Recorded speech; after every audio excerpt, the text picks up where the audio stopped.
Okay, hello guys, and welcome back to another video. Now, in this scenario, we will be taking a look at a scenario where Germany wins World War One. Now, historically, Germany lost World War One and thus had to lose all of its colonies. So, in this scenario, Germany will be winning World War One, and without further ado, let's get into it. Now, we will see, of course, immediate troops. Alright, there we go. So anyway, like I was saying, we have... Oh my god. Like I was saying, we have troops crossing into Belgium. And basically, Belgium... So Germany capitulates Belgium. Okay? And then they start pushing, towards Paris. But they get stopped due to French resistance. Meanwhile, on the Eastern Front, we see that Russia has decided to invade Austria-Hungary, because Austria-Hungary in this timeline is still not competent. They also take over East Prussia. Now, meanwhile, all this is going on. We see that Austria-Hungary has invaded northern Montenegro and started to push into Serbia, where they will actually hold this instead of completely losing it. And here it begins. We can see that German troops begin to arrive in East Prussia, and also they also begin to cross over into Russian lands. So here we will have an invasion. They will get to Poland. Meanwhile, Austria-Hungary, with German support, will begin to, push them back, thus resulting in Austria-Hungary actually pushing into Russian territory, which then results in a larger front. So we can then see Russia being widely pushed back on this front. German troops then, of course, march up towards Riga, capturing it, and they also will go up into Estonia. But this will be halted as winter of, let's say, 1915 arrives. And meanwhile, on the Western Front, we see that Germany has completely overran Calais at the resulting battle. But meanwhile, on other fronts, we have a colonial front. Now, historically, Germany's colonies got, overrun, and nothing really changes in this scenario. Yeah, it kind of still gets overrun. But in Namibia, however, German troops will, of course, lose a whole bunch of land, but they will mainly resist for now. Meanwhile, in Tanzania, we actually have Germans going on the offensive. Hang on. We actually see Germany going on the offensive here, and which obviously, to the surprise of Britain, kind of actually works, and they begin marching towards into Zimbabwe, and they connect up with this colony here, and they also push around it, and they enter the Congo. Now, because German troops have entered Zimbabwe, this means that British troops have to retreat from, Africa, or not Africa, but they have to retreat from Namibia. So this results in quite an astounding victory. Yeah, let's just go ahead and do that. Alright, with that freed up, they can now mobilize troops north. But before they can even do that, British troops, supported by, I guess, exiles from the Congo, begin to push back. And then, meanwhile, in East Asia, I mean, like, it's kind of obvious what happens here. Like, come on now. What did you expect, bro? Anyway, back over in Europe, we see another power actually get involved. This time it will be,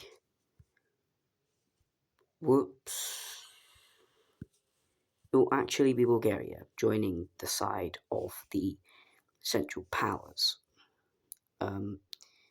This isn't really a shock to anyone.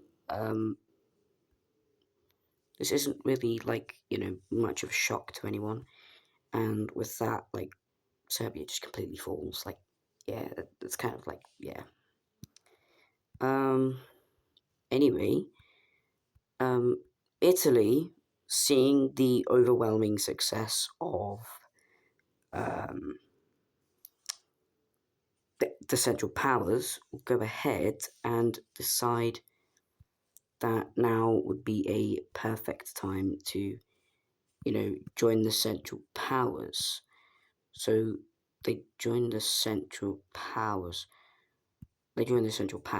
And whoops. And with that, they also join in with their colonies too. So like, right. So basically, immediately, we see that, hang on a second. So like, give me a second, bro. I'm still getting used to this.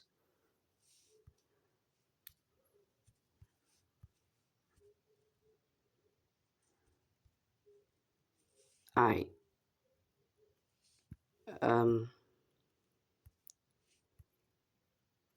Okay, right, I figured it out. Okay, Jesus Christ, that took longer than expected. Anyway, we see that Italy immediately starts capturing, Corsica. And they also begin to push into France, but they will be stopped due to the fact that there's, like, mountains, like, over here. So, yeah, they don't really see much success in that. But meanwhile, in Africa, however, they see major success in Tunisia. And, yeah, they captured Tunisia.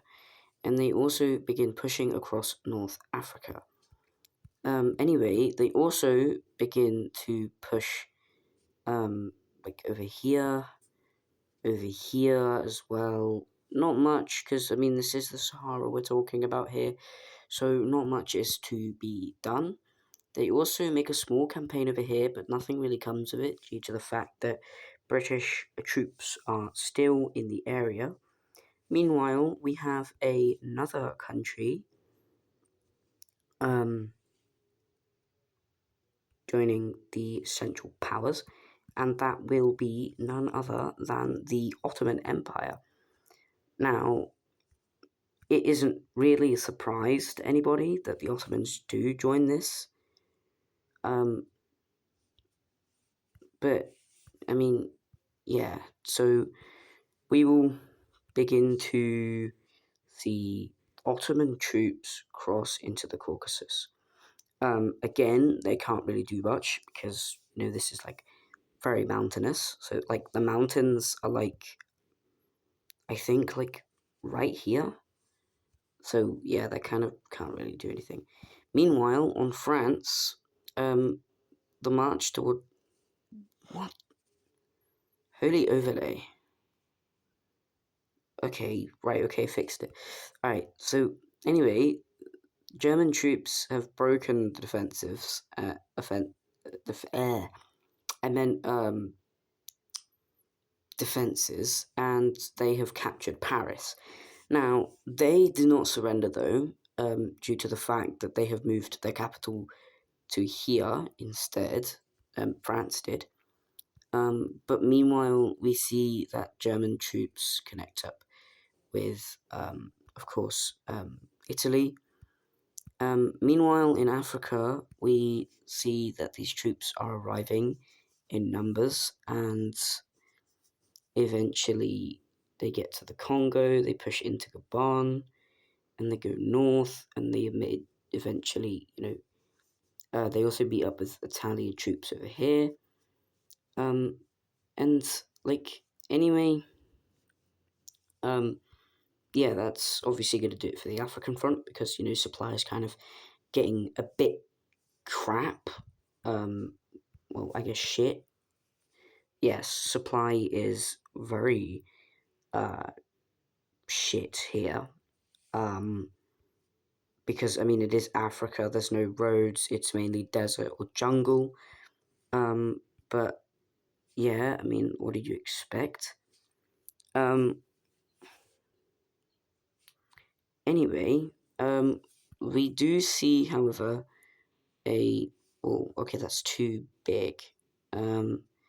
We do see, however, German troops cross into this area of Africa, which is probably all that's gonna be done.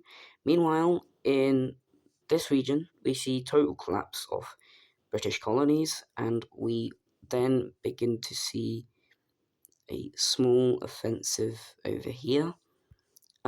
We also see Ottoman and Italian troops begin to march west. Well, I mean east rather, but they don't really get far due to the fact that supply is low. Meanwhile, Italy, with the help of the Ottoman Empire, captures Cyprus, and the Ottomans start pushing against the Suez. Now, with the combined efforts of Italy and the Ottoman Empire, this results in the Suez being captured and the Nile Delta being, of course, captured. And this video has gone on for quite some time, so I will actually end it here, and part 2 will be posted, I think maybe later on today. But anyway, if you did enjoy this video, please make sure to like and subscribe, and I'll see you guys in the next one.